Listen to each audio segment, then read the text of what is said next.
Pensil, kamu tahu nggak kakak-kakak ini habis belajar apa? Emang habis belajar apa atau Tas? Kok kamu kayak ngerti banget sih? Mereka habis lagi belajar penyakit hepatitis. Kamu tahu nggak apa itu hepatitis? Gak tahu deh. Emang hepatitis itu apaan sih? Seriusan kamu gak tahu? Aku mau coba jawab deh. Hepatitis adalah penyakit hati yang biasa disebut dengan penyakit kuning, yang ditandai dengan peradangan organ hepar dengan penyebab utama infeksi virus, dan terdapat beberapa jenis hepatitis di antara lainnya seperti hepatitis A, B, dan juga C. Kok pinter banget sih kamu? Kamu habis dari kelasnya siapa? Aku habis dari kelasnya kakak-kakak angkatan 2022 loh. Mereka juga belajar tentang hepatitis. Kakak-kakak 23 tadi juga belajar terkait penyakit hepatitis. Kalau kata mereka, hepatitis itu terdiri dari dua kata, yaitu kata hepa dan juga kata titis. Kita kan gak awam ya dari kata-kata hepa atau hepar. Dalam anatomi artinya hati. Dari situ kita bisa menerka-nerka bahwa organ tubuh yang terkena adalah hati. Jadi hepatitis adalah suatu penyakit yang menyerang organ tubuh yakni hati. Peradangan hati. Faktor penyebab umumnya yaitu virus hepatitis. Namun juga bisa dari konsumsi alkohol berlebih dan konsumsi obat-obatan. Wah, pada ngomongin hepatitis ya.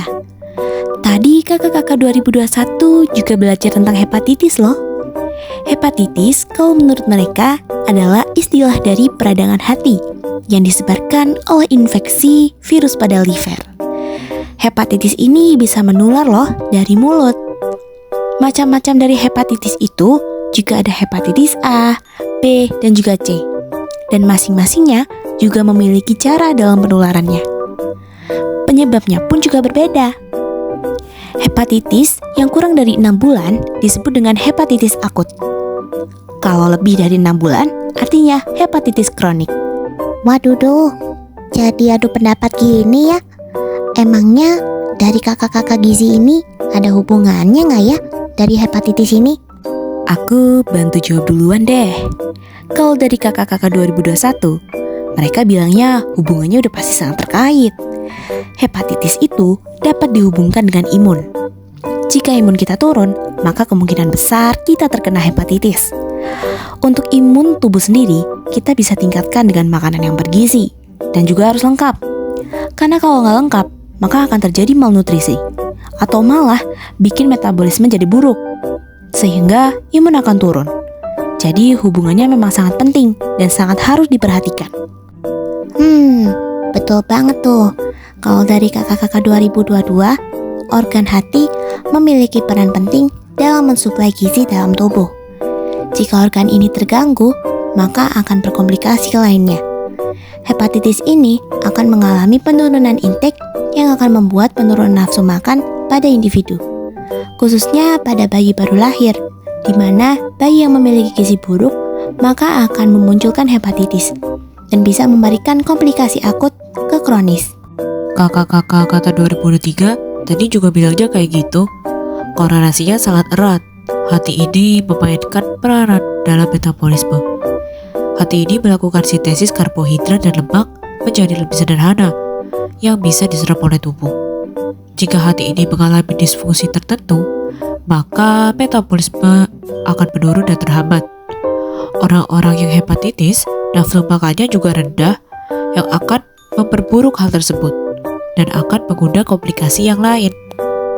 Ternyata cukup berhubungannya antara gizi dengan hepatitis. Kalau gitu, dari sisi ilmu gizi, gimana ya cara mencegahnya? Kalian tahu nggak? Mungkin kalian kan yang dengerin di kelas. Kalau dari kakak-kakak 2023 tadi, mereka bilangin kalau cara mencegahnya dari strategi diet dan pola hidupnya, melakukan diet rendah lemak, mengkonsumsi protein yang tinggi, dan juga karbo yang kompleks. juga mengonsumsi sayur-sayuran, buah-buahan, dan menghindari gula yang berlebih ataupun karbo olahan.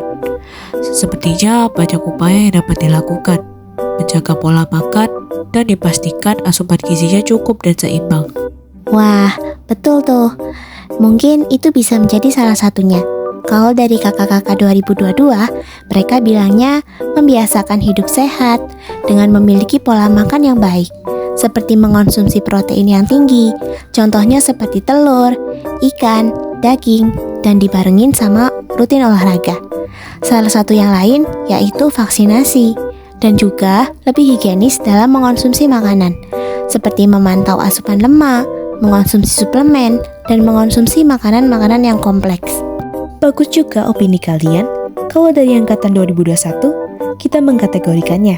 Yang pertama, yaitu kategori kebersihan. Seperti menjaga kebersihan diri sendiri saat cuci tangan sebelum makan atau sebelum memegang makanan. Dan juga kita harus menjaga kebersihan dari alat makan itu sendiri.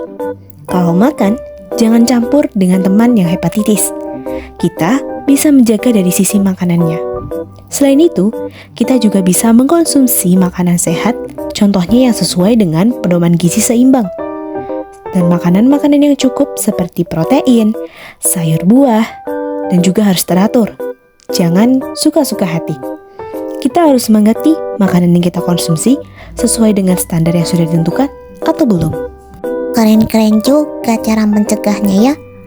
Terus gimana kalau temen atau keluarga kita ada yang terkena hepatitis? Aku jadi takut menghadapinya gimana? Gak perlu takut, Tas. Kalau kata kakak-kakak 2021 tadi, untuk sikap kita jika ada yang terkena, kita gak boleh langsung menjauhi gitu aja. Kita harus kasih dukungan dari segi mental, karena penyakit yang menular kayak gitu pasti mentalnya down. Jadi kita harus nyemangatin. Kalau dari diri kita sendiri, kita harus menjaga kebersihan biar tidak tertular. Kita juga harus menjaga kontak dari orang yang terkena hepatitis, seperti alat makan yang gak boleh bercampur. Lalu selain itu, kita juga bisa memberikan dukungan seperti menyarankan makanan-makanan yang sehat. Nah, betul tuh. Kalau dari angkatan 2022, mereka bilangnya jika ada yang terkena, sikap kita bisa memberikan edukasi agar mentalnya tidak down, karena individu tersebut sedang merasakan penyakit yang cukup serius. Kita juga bisa memberikan dukungan moral dan juga menjaga privasi kepada individu tersebut, karena biasanya individu tersebut tidak ingin bocor dan memastikan orang tersebut mendapatkan pengobatan yang sesuai, juga memberikan dukungan mental kepada dia. Dari angkatan 2023, mereka juga mengucapkan hal yang sama. Kalau kata mereka, kita juga bisa melakukan dukungan emosional kepada orang tersebut. Ketika divonis, pasti mereka akan merasa down. Jadi, kita akan mengajak orang tersebut ke rumah sakit yang akan dilakukan diagnosis oleh dokter. Ketika penyembuhan pun, kita bisa bantu pola makannya. Terus kita bisa bantu pola hidup sehatnya, menghindari stigma-stigma yang negatif dan juga diskriminatif. Kita juga perlu membangun dukungan sosial dan keluarga yang positif. Kita ikut mengikuti pola hidup yang sehat tersebut. Oh, jadi begitu ya sikap kita kalau ada yang terkena hepatitis. Terus kira-kira kontribusi mahasiswa kakak-kakak gizi ini gimana cara menangani kasus tersebut? Nah, tadi kakak-kakak 2022 juga membahas terkait hal ini. Kontribusi mereka bisa dengan cara memberikan dukungan belajar dengan tekun dan juga mampu menerapkan ilmu yang kita pelajari, seperti menyebarkan ilmu yang kita pelajari, sehingga awareness masyarakat bisa meningkat dan tidak meremehkan penyakit ini. Bagus juga, dari kakak-kakak 2021, mereka mengutarakan opininya. Sebelum itu, kita harus memberikan edukasi terhadap orang-orang terdekat terlebih dahulu. Jika udah lebih mampu, kita bisa memberikan kepada masyarakat, seperti webinar, penyuluhan, dan kita juga bisa memberikan informasi jika ada yang terkena hepatitis di sekitar kita. Kita juga bisa memberikan pedoman diet yang terbaik dan pola makan yang baik dan sehat. Kita juga bisa memberikan edukasi dari sosmed dan juga lewat FGD dengan teman-teman. Kita juga bisa berikan saran kepada teman-teman yang terkena hepatitis seperti diet makanannya dan makanan yang harus dikonsumsi. angkatan 2023 juga gak mau kalah nih kakak-kakak. Kontribusi yang dapat kita lakukan adalah yang pertama, kita harus mulai dari diri sendiri. Harus aware memperhatikan pola makan dan juga kebersihan makanan yang kita konsumsi. Kita juga harus mengerti apakah yang kita konsumsi sudah sesuai dengan kebutuhan gizi harian. Kita juga bisa melakukan penyebaran informasi, mengedukasi masyarakat mengenai gizi seimbang, pola makan yang sehat, dan juga kampanye.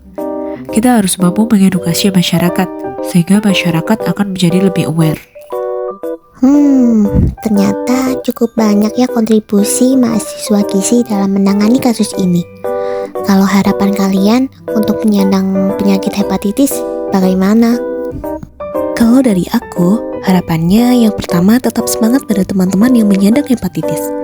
Walaupun mengidap hepatitis, itu bukan akhir sebuah dunia. Hepatitis masih bisa diobati, namun mungkin tidak bisa sembuh secara total. Tapi teman-teman juga harus tetap semangat untuk melawan hepatitis, karena tidak ada kata tidak mungkin. Dan nyawa itu ada di tangan Tuhan, kesehatan pun juga ada di tangan Tuhan. Jangan menyerah dengan hidup, jangan menyerah dengan kesehatan kalian. Semoga bisa beraktivitas dengan normal. Penyakit yang diberikan ada hikmahnya dan akan menemukan titik terang pada akhirnya. Begitu pula dengan aku. Aku berharap agar upaya pencegahan hepatitis dapat ditingkatkan seperti edukasi masyarakat, promosi vaksinasi, dan penekanan pada kebersihan, serta kepada penyandang hepatitis agar bisa cepat sembuh dan pulih kembali seperti sekarang.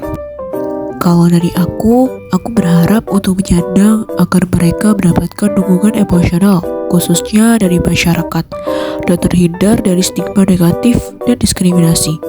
Selain itu juga berharap mendapatkan dukungan medis yang memadai, seperti perkembangan terkait penelitian penyakit ini, vaksin, dan metode pengobatan yang lebih efektif, sehingga penyandang hepatitis mendapatkan kualitas hidup yang tinggi, termasuk terbebas dari penyakit ini, kemandirian dan berpartisipasi dalam kehidupan sosial dan ekonomi.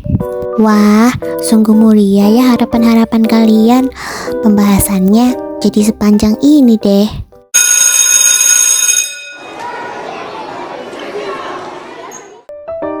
Wah, bel masuknya udah berbunyi nih. Kalau gitu, ini artinya kita harus berpisah ya teman-teman.